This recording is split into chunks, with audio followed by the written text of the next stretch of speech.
In the name of Allah, the entirely merciful, the specially merciful. Hello and welcome to STEM-Qena School Educational Channel. This is Abdul Hakim Abbas.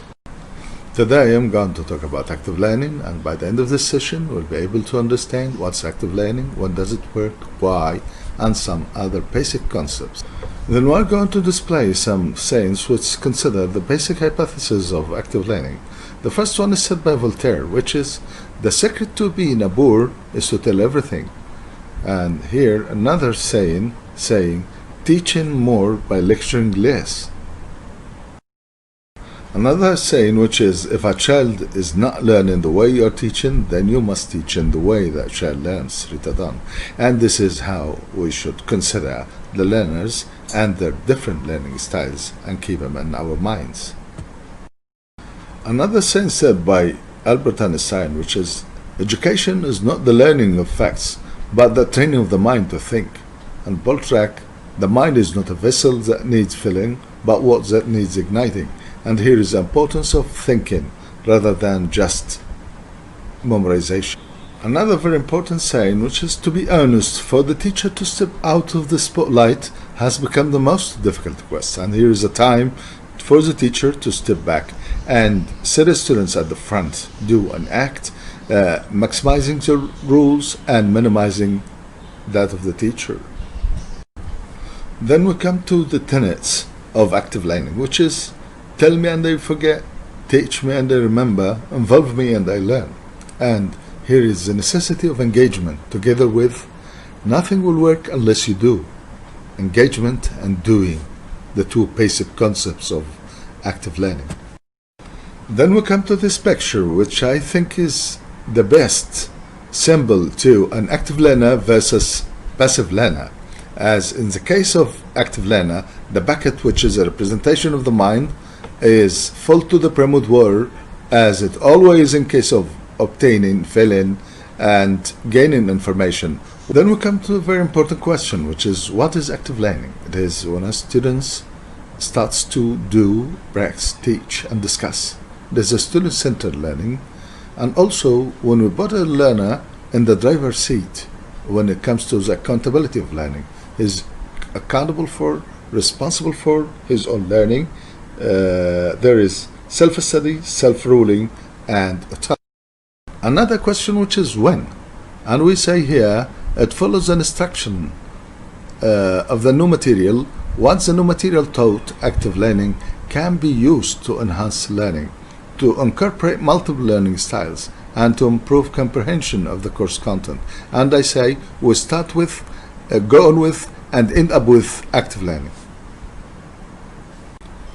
Then we come to the question why, and it is for either the students and the teacher. For students, it gives them a chance to practice what they have learned and understand the new acquired information or concepts, and for the instructor or teacher, it demonstrates to him what the students have learned and if they need more further clarification.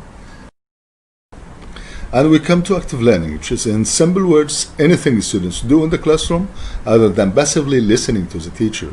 Students do and reflect on their own work and observe others and share their ideas. Here, students do share ideas with others, reflect on what they do, and observe others.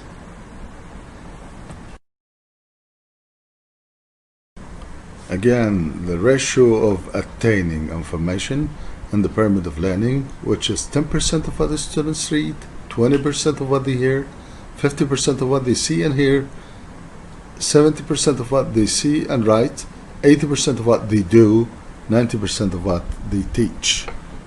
And this is included in the highest and maximum benefit in active learning. And here are some two sayings that confirm active learning. The first one is said by Atkinson, which is, the students learn what they care about and remember what they understand.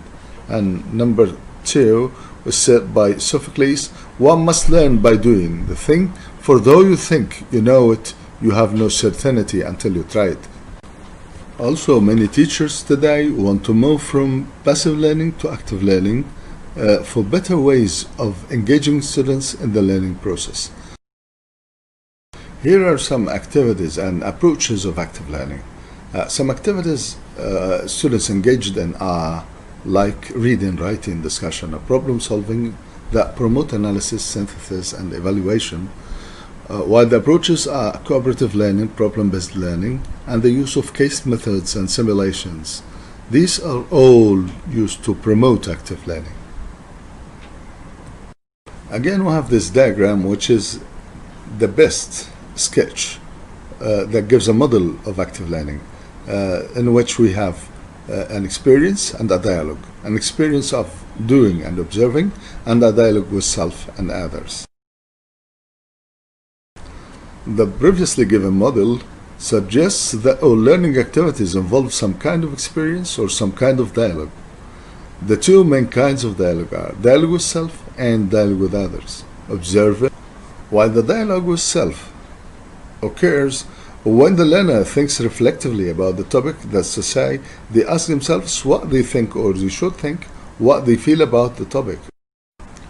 In either case, students could write about what they are learning, how they are learning, what role this knowledge or learning plays in their own life, how this makes them feel, etc.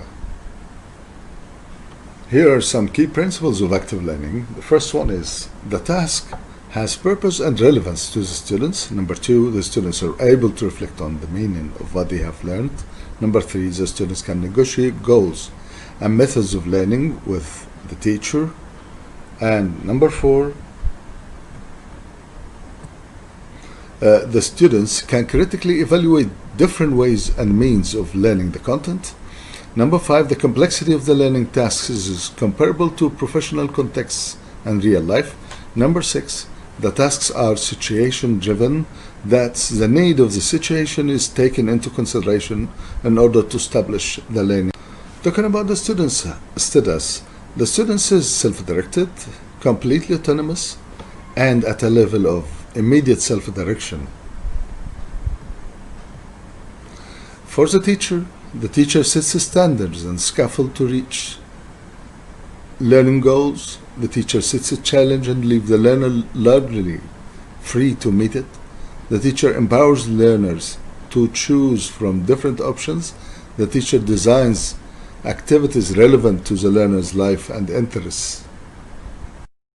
A very important concept of active learning is cooperative learning, which is the instructional use of small groups so that students work together to maximize their own and each other's learning. Again, cooperative learning is the work of groups, the activities that can students do in groups rather than alone or in pairs, while collaborative learning refers to the strategies which have the teacher and the students equally work together. The final concept is strategy, and a strategy is defined as a plan of action or a policy to achieve an aim. And next time, we're going to talk about active learning strategies. This is our next video. And finally, I wish all my listeners in Qena STEM School or everywhere all the best and good luck. Bye.